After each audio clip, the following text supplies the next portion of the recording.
Good evening. Welcome to the Benton Church of Christ.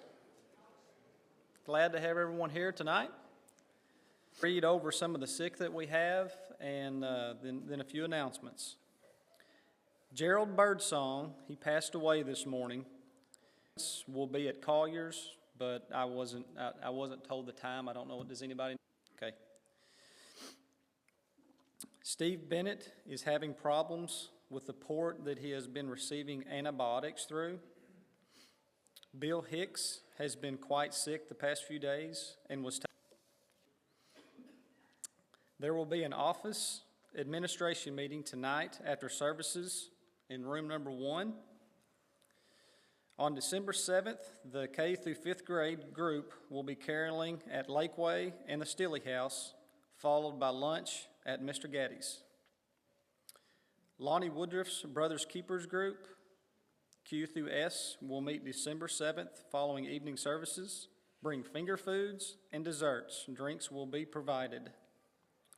And we will be having December 16th from 12th appointment by logging into redcrossblood.org and enter sponsor code Benton COC. And Sonny needs to meet with Mark and the elders in room number 1 for about 2 minutes right before class.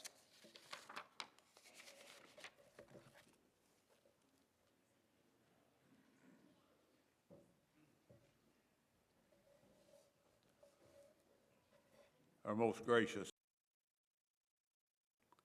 hallowed be your name, Son Jesus, for the sacrifice that his resurrection and for the promise that we will be resurrected when he returns. As always, we ask forgiveness for the things like name, to worship you and sing praise. We come to pray for those that mourn. We know that each of us has family and friends that are not on the list that we're concerned for. And we know that we have seen the power of your healing hand, and life on earth is temporary. To us, it seems much too short, but we know you're in control of all things. We put it, amen.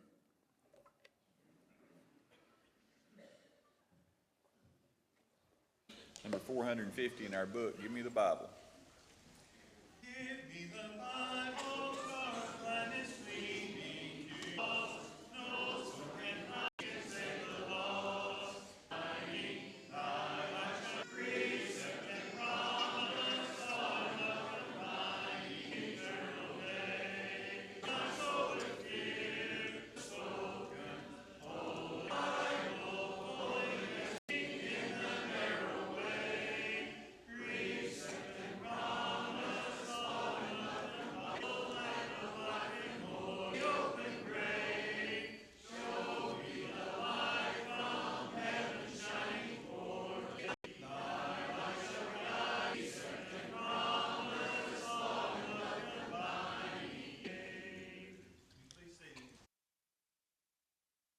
That's listed in Matthew 5:5 says, "Blessed are the meek, for they shall inherit the earth." So what does this verse mean to you?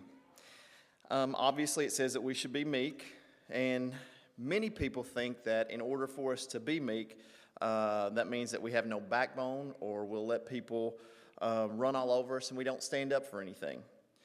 It seems like our society today rewards that behavior. It rewards those who are willing to do whatever it takes to get what they want. The world believes that when we assert ourselves, the riches and the glories and the things that we think that we're entitled to will become ours. But is that what Jesus is saying here? Aristotle defined a meek person as someone who was angry on the right occasion and with the right people and at the right moment and for the right length of time. Can you do that? I know I can't. I think there's two actually better ways to define the word meek. And number 1 is meekness is not weakness. And number 2, meekness is power under control. Was Jesus meek? Yes, he was. Did he get angry? Yes, he did. But did he let people run all over him. Absolutely not. One of the stories that I think of when I think of Jesus being meek was when he was arrested in the Garden of Gethsemane. The soldiers had come there. They were there to arrest him. Peter became upset, cut off one of the high priest's ear. But then what did Jesus do? He reached up and he healed his ear. He knew that that wasn't the time to fight back or to insist on getting his own way. He knew what was coming, and he willingly gave him. Meekness is found in Galatians 5:22 and 23. And we know this is the fruits of the spirits, but it says the fruit of the Spirit is love, joy, peace, patience, kindness, goodness, faithfulness, gentleness, and self-control. And when you read this, I think you can substitute the word meekness for the word gentleness there. And these are traits that we as Christians should have.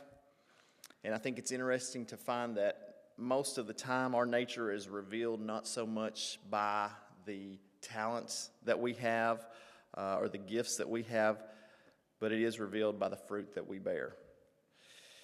Do we ever become full of pride and then not get our way? Do we become upset and easily angered? I'll answer that for myself. Yes, you can answer that for your own self there. I'm sure meekness to work in our lives, we become much more Christ-centered and much more like him and able to recognize his word and to do as he taught us. 2 Timothy 1:7 gives another good example of how we should act. It says, Paul says, "For God gave us a spirit not of fear, but of power and love and self-control." God wants us to deal with our lives with power, which is confidence, with love, which is focusing on others' needs, and with self-control, which is learning to rely on God instead of trying to rely on ourselves. There's only two people in the Bible that were called meek. One was Jesus, and the other was Moses. Wouldn't you like to be put in that category? Psalms 37, verses 3 through 11. I'm going to read that because it kind of gives a background of Matthew 5:5. "Trust in the Lord and do good. Dwell in the land and befriend faithfulness. Delight yourself in the Lord, and he will give you the desires of your heart. Commit your way to the Lord. Trust in him, and he will act. He will bring forth your righteousness as the light and your justice as the noonday. Be still before the Lord and wait patiently for him. Fret not yourself over the one who prospers in his way, over the man who carries out evil devices. Refrain from anger and forsake wrath. Fret not yourself, it tends only to evil. For the evildoers shall be cut off, but those who wait for the Lord shall inherit the land. In just a little while the wicked will be no more. Though you look carefully at his place, he will not be there. But the meek shall inherit the land and delight themselves in abundant peace." Again, going back to the beatitude of Matthew 5:5, "Blessed are the meek, for they shall inherit the earth." It kind of seems to be a contradiction of what's happening today. It's usually been those who are strong, aggressive, and assertive who control our world. However, it's not in that sense that the meek will inherit the earth. The meek are those who are satisfied and content in God's family, serving as a citizen in his kingdom, and enjoying serving him. God doesn't want us to be walked on by other people. He doesn't want us to be taken advantage of, but he does want us to develop the fruit of meekness in our life and have that controlled strength always take care of us. So tonight, if you need help in developing that fruit in your life, if you need something from this church, whether it's you need to be baptized, whether it's you need the prayers of the congregation here, whatever that is, we ask that you please come now as we stand and we sing.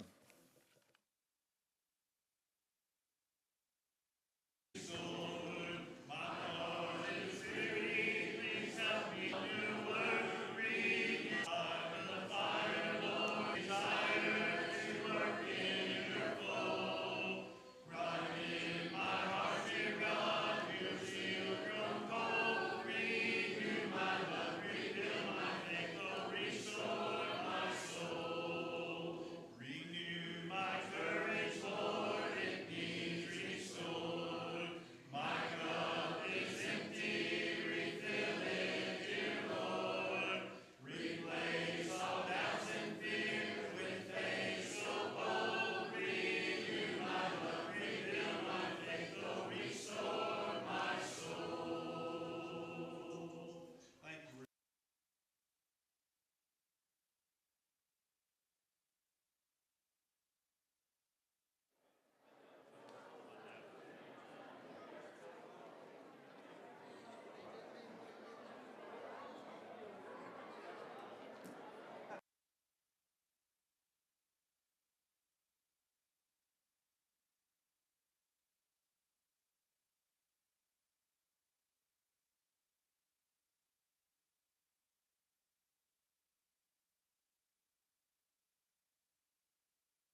Sounds like it.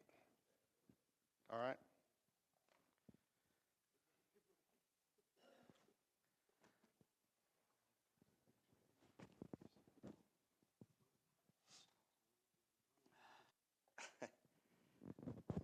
Well, where'd the clip go?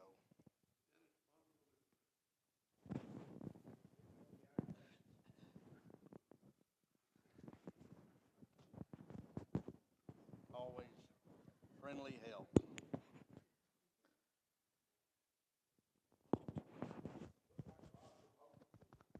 Yeah, that'd be good.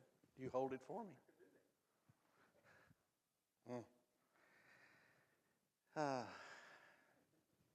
Can up there? Can we use two mics? You got another one of those back there?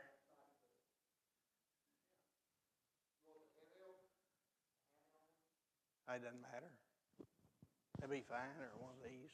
Can you, Bill? Would you get one of those? Okay. I'm going to tell you right up front about. Just give it to Mark.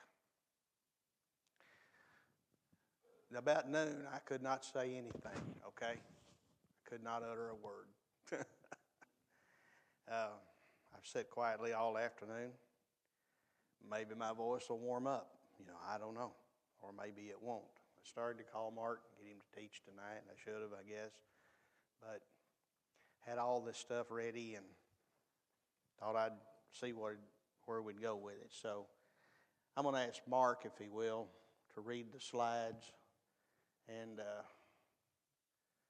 you can sit wherever you want to. I don't care where you sit. As we get to them, I'll let you read the slides. And we may never make it through this. And I got to get my water close. Is that my jacket or is that yours? Scott, where's my jacket?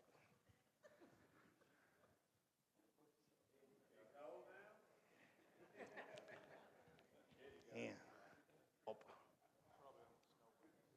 Yeah. The wise guy up here said it's under a snowman tree. No, I'm not going to call anybody today.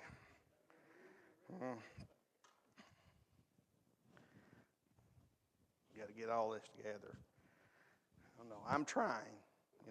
I didn't want to miss out if I didn't have to. It's I got a lot of a long way to go. So I'm going to do the best I can. So bear with me. If I sound like I'm 15 years old again tonight, I assure you I'm not. Okay. Just laugh at me. I don't care. That's usually what people do anyway, right, Gerald? Yeah. Okay. All right. Tonight we are going to talk about the time between. Get the phone. There you go. The time between Adam and Noah. As we said back sometime earlier, maybe if I can get this cleared out a little. The Old Testament is far more than just a history book. What is the Old Testament really for? What's the purpose of it? You need to have this in your thinking as we start through here. It's to show us how God brought man back into that close relationship like Adam and Eve had with him in the Garden of Eden. Don't forget that. That's the purpose of the Old Testament. That's what it's all about. It's not a history book, although it contains much history. The Old Testament wasn't written just to show us the things that happened to Israel, whoop-de-doo. It was to show us how God brought man back into a close relationship with him. That relationship that had been broken in the Garden of Eden. And there's a lot of history with it. There are a lot of tangents with it, but if you'll think about it, it dealt with the nation of Israel. It's a line right to Christ. And we can learn a lot about history from it, of course, but not the main point. Now, let's just go out and let Mark read. Buddy, can you read? Sure. And God saw, like you got me sick. And God saw that the wickedness of man was great in the earth, and that every imagination of the thoughts of his intent was only on evil continually. And it repented the Lord that he had made man on the earth, and it grieved him at his heart. And the Lord said, I will destroy man, whom I have created from the face of the earth, both man and beast, and creeping thing, and the fowls of the earth, or fowls of the air. For it repenteth me that I have made him. But Noah found grace in the eyes of the Lord. Okay, and this is where we're going to deal tonight mostly. We'll talk about the times between Adam and Noah. Now, he said, so the Lord said he would destroy man and everything on the earth. Now, we talked about this for a couple of weeks, and I think, again, these are, I can't tell you how important I think these things are in understanding what's going on, why the Old Testament talks about the things it talks about, and what's going on today. By what right could God destroy the world?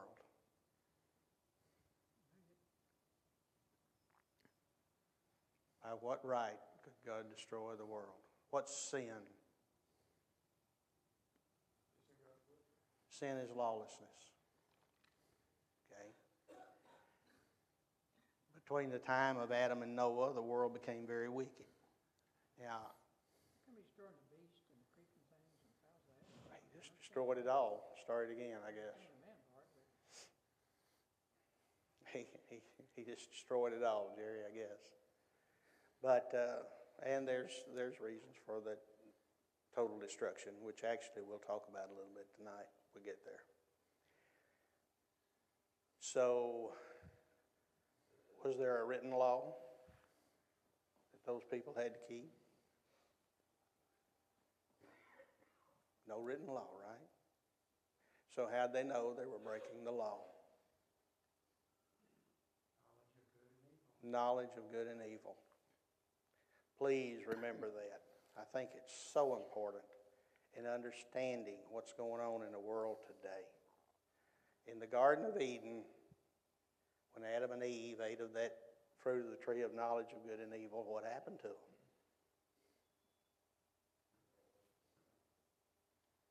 They fell away from God, but what else happened to them? They became aware of good and evil.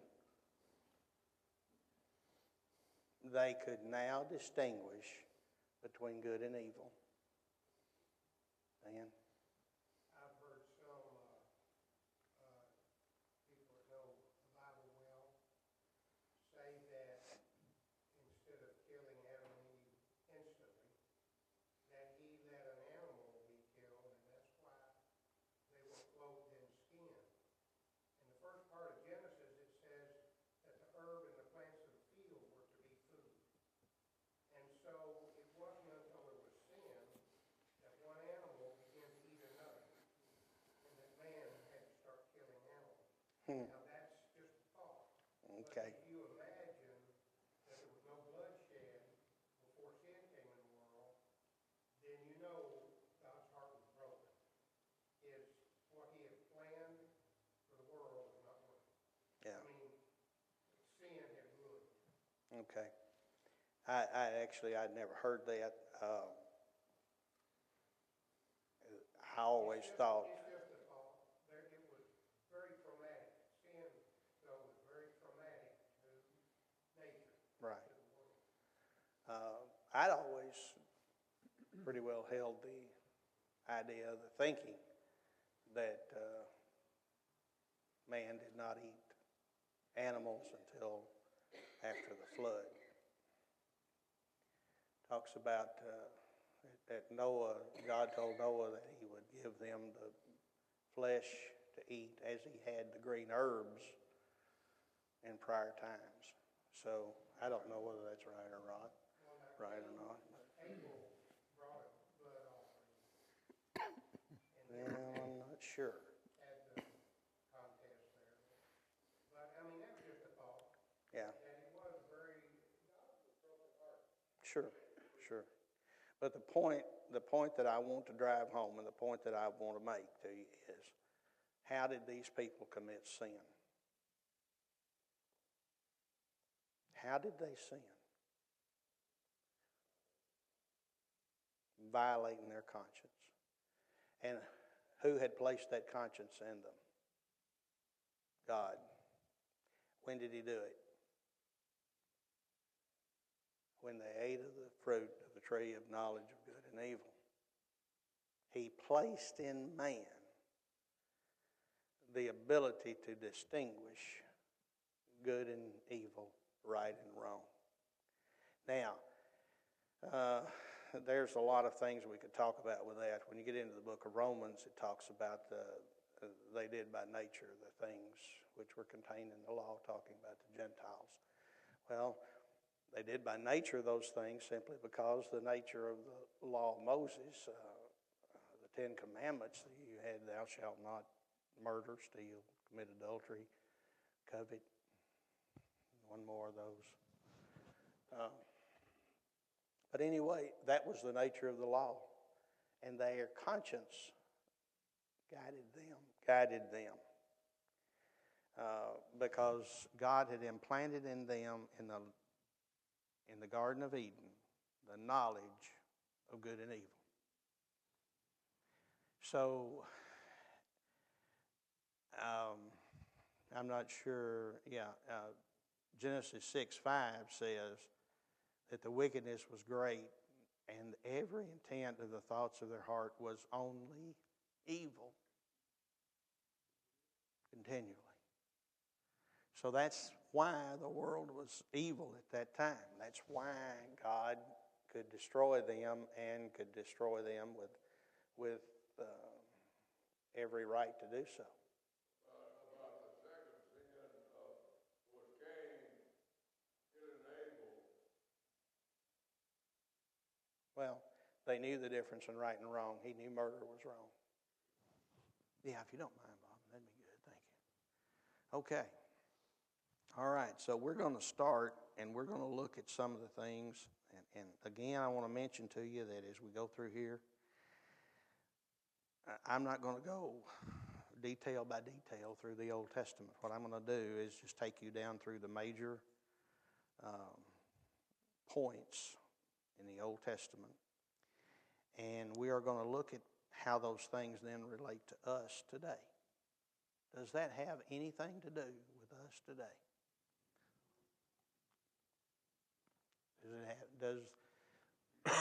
Does God destroying the world because the world was evil mean anything to us today? All right, let's go to the next slide. Mark, please. And God said unto Noah, the end of all flesh is come before me, for the earth is filled with violence through them, and behold, I will destroy them with the earth. Make thee an ark of gopher wood, rooms shalt thou make in the ark, and thou shalt pitch it within and without with pitch. And this is the fashion which thou shalt make it of. The length of the ark shall be 300 cubits, the breadth of it 50 cubits, and the height of it 30 cubits.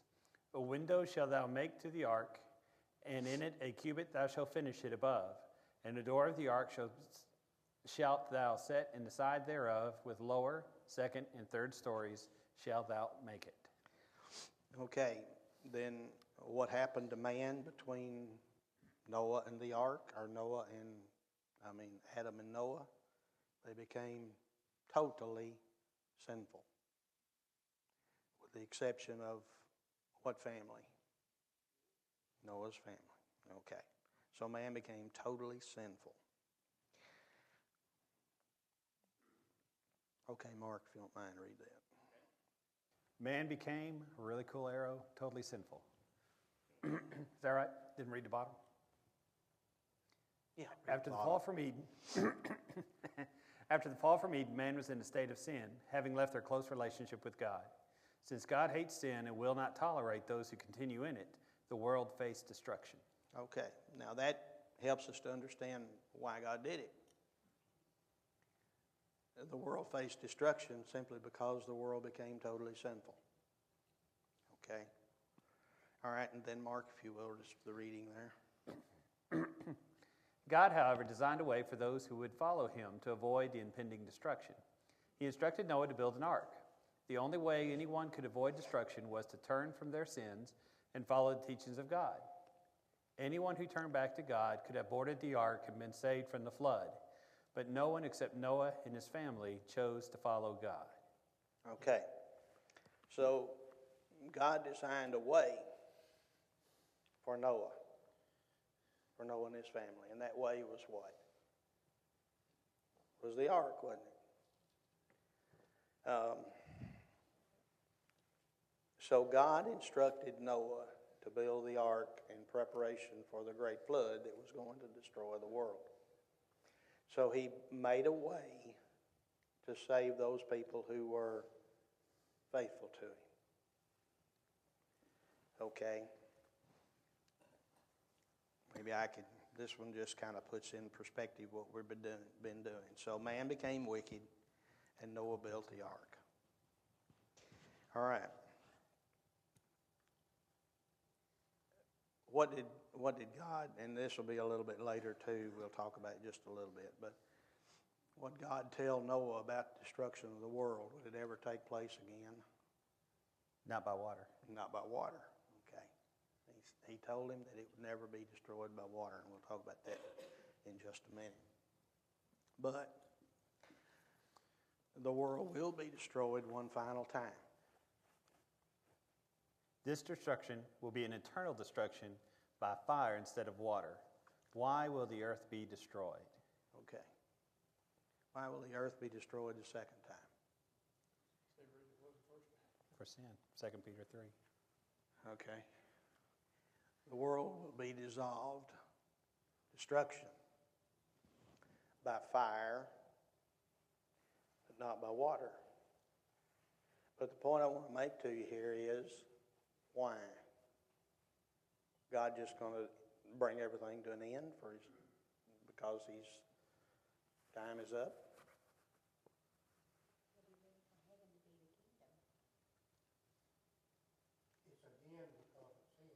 It's again because of sin. There's no other way that God has planned redemption for man at that point if they reject Christ.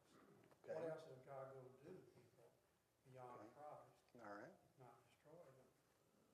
Okay.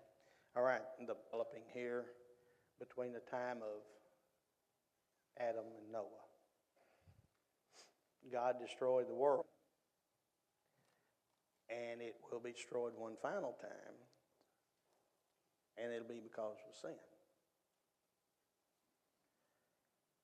There are, and if I had the voice, I wouldn't care for doing it, but there are several passages in the Bible that indicate that the world will be a very sinful place when Jesus comes again.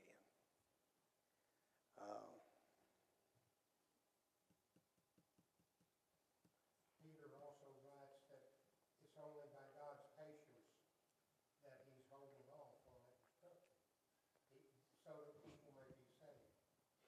I think it was, didn't Jesus ask the question, would there be faith when he returns?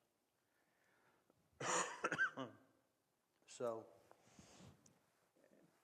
the point, because of sin. And I've made this point in classes a few times before, and I don't know, sometimes I think I make a point, sometimes I think I don't. But sin is what's going to destroy this world, and what is the force in this world that keeps it from being destroyed?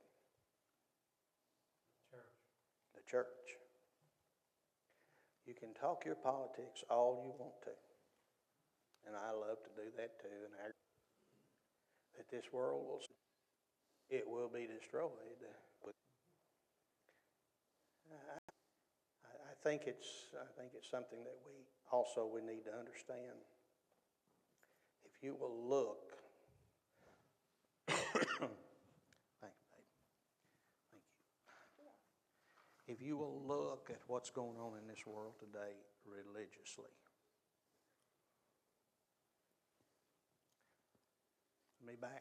I back up and twist that another way. What if the church were the only people who believed in God?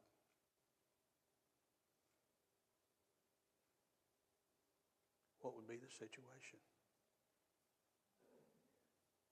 What could the church withstand that? Pardon? I understand that.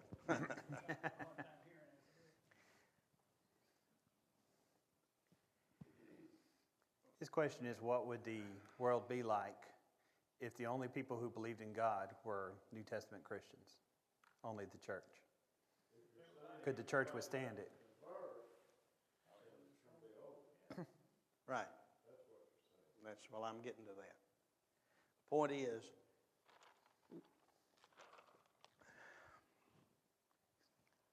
the church could not withstand the onslaught of evil if it contained the only people on earth that believed in Jesus Christ. Therefore, what you see in the world is basically a buffer zone of religious beliefs between the church and evil.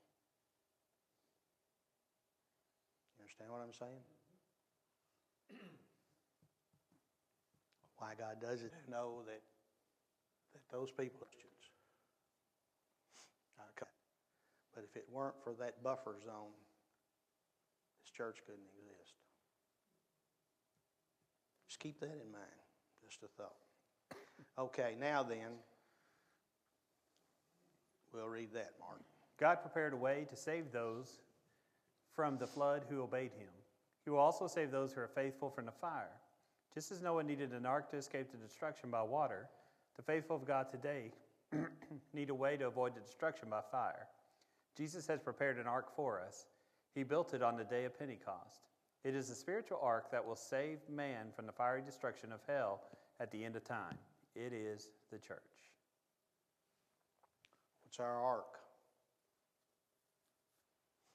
All right, this is not anything new and refreshing, but I want us to understand that the church functions as our ark. Now, when you go back and you start thinking about these people in the time of Noah, and Noah preaching 100 years or so, and nobody listened. You think that'll ever happen in the world again?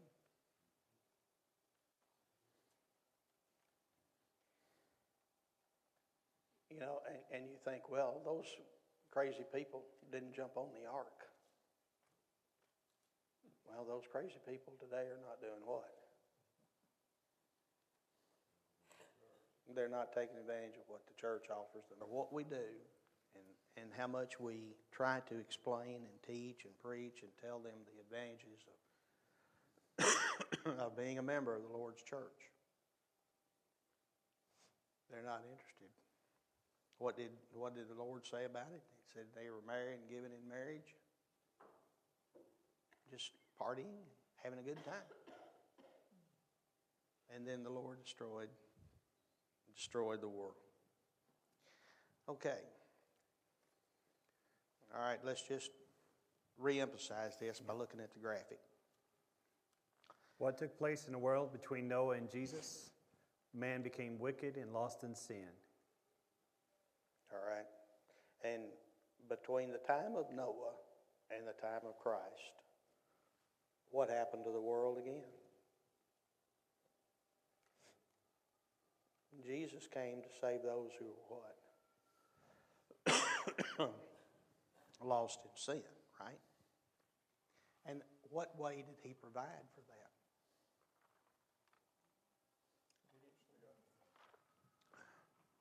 the gospel. And what did he build? Jesus said, I will build my ark. That's what he built, wasn't it? He built the church. He said, I will build my church. But what is the church?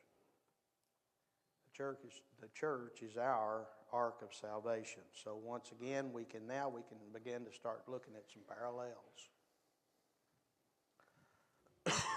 From the world became wicked, Noah built an ark. The world became wicked, Jesus built an ark. Okay, yeah, Jim. When I was a boy, I would hear preachers speak of the church as our ark of safety. Absolutely. And I think we sort of got away from that visualization, Yeah. our mental concept. Well, I think so too. We've gotten away from that, and we need to get back. We need to understand, and that's why I want to do these lessons on the church, because that's what the church is. It's our ark, and it's the same as it was in the days of Noah. People rejected it. They didn't change at all. No, thankfully some still do obey the gospel. Mark. The only way man can avoid destruction at the end of time is to be aboard the ark, or the church. There is no other way, because there is only one ark, not many. Some people in the world today are trying to build their own ships to take them across the destruction of hell. None of these ships will make it. The only ship capable of making it across the final destruction is the one built by Jesus. Any questions, comments? There's only one ship, folks. Great commentary on this is 1 Peter 3:20 and 21. Right, and yeah, I might mention that if I get to it. But tell them. Read again. No, Oh, we now have this antitype that now saves us, baptism, not the removal of the filth of the flesh, but the answer of a good conscience towards God. What Peter's talking about there in 2 Peter chapter, or is it 1 Peter chapter 3? Through 1 Peter. 1 Peter chapter 3, right? What he's doing is he's going through there, and he describes the ark, and talks about how the ark is a point of salvation. Where everybody always gets confused is strange, because Noah had to get out of the water to be saved, and we have to get into the water to be saved. But where Peter's making that distinction,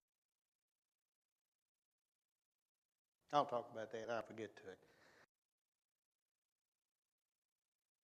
ark. It took faithful Noah and his family across the first destruction of the world by water. Now Christianity's ark will take all faithful Christians across the final destruction of this world by fire. So there's your pattern. There's your parallel. So the period of time between Adam and Noah was not just written for us to just go back and read about. It told us about things that were coming, things that were going to happen, and gave us a pattern to follow. Mark? Matthew 24:37 through 39. But as the days of Noah were, so shall also be the coming of the Son of Man be. For as in the days that were before the flood, they were calling, they were eating. That's what they were doing.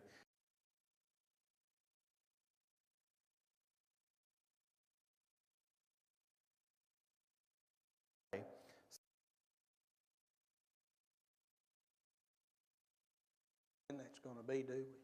We're told that nobody knows that, but at the same time, he's told us something about the situation.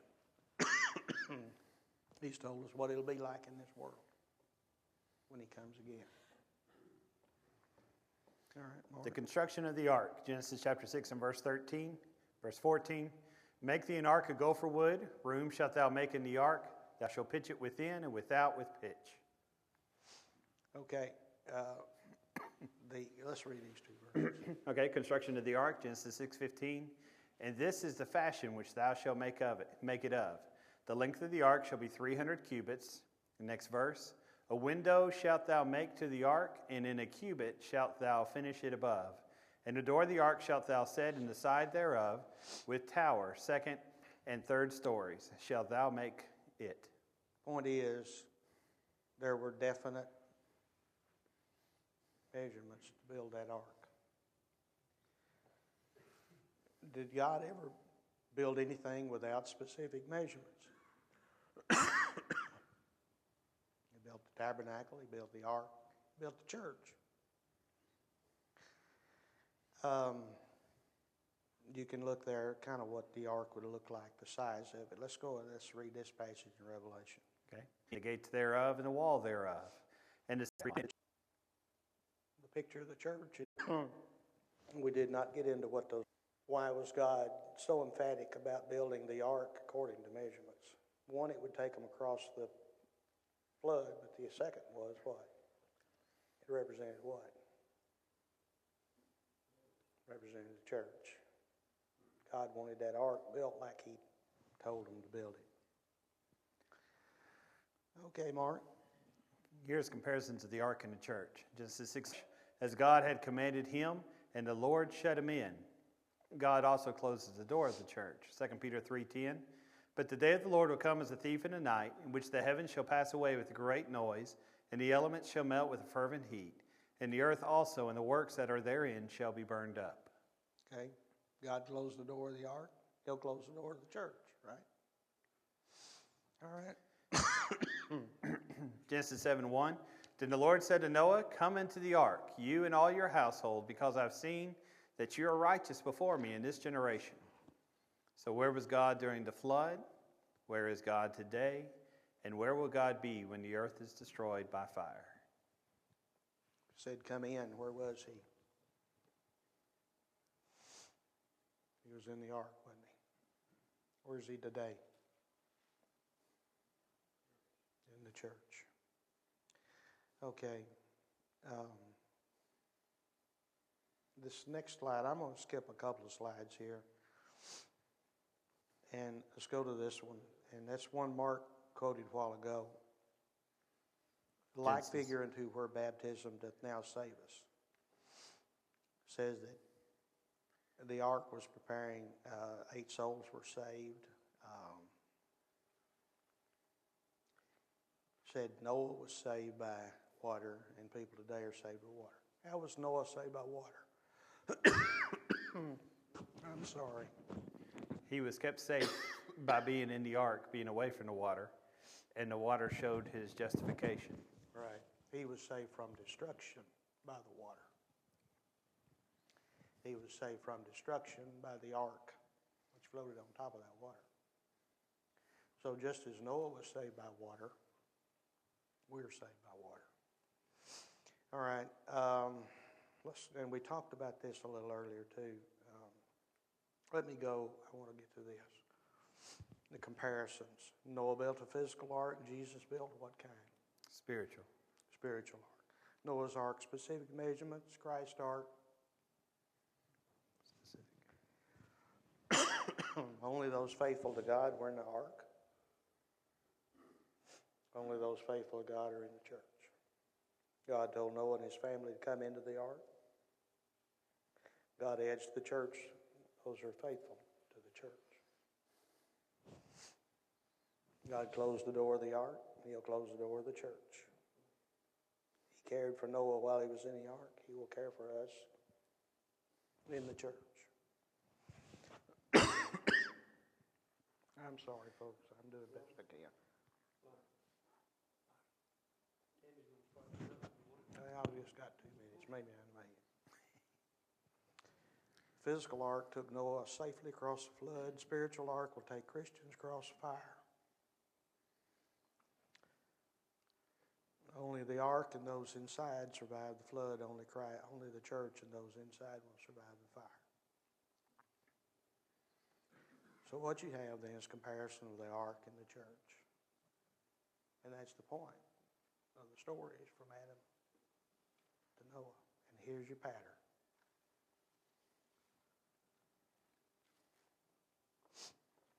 Garden of Eden, man became wicked. Noah built the ark, took him across the flood safely.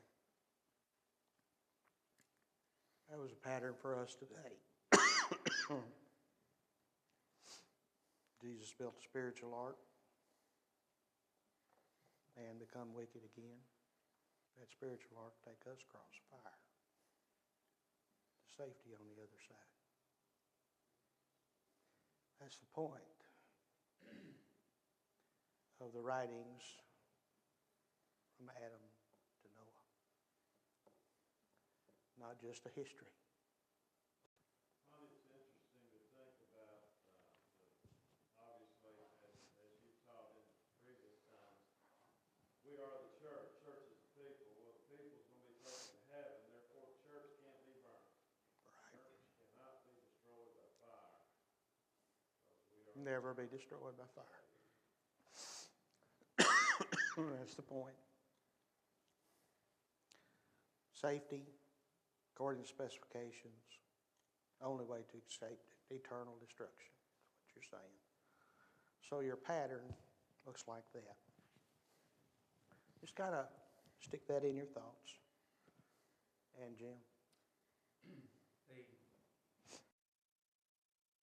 The religion and the fastest growing religion on the planet at the moment has a God that they follow, that teaches that their God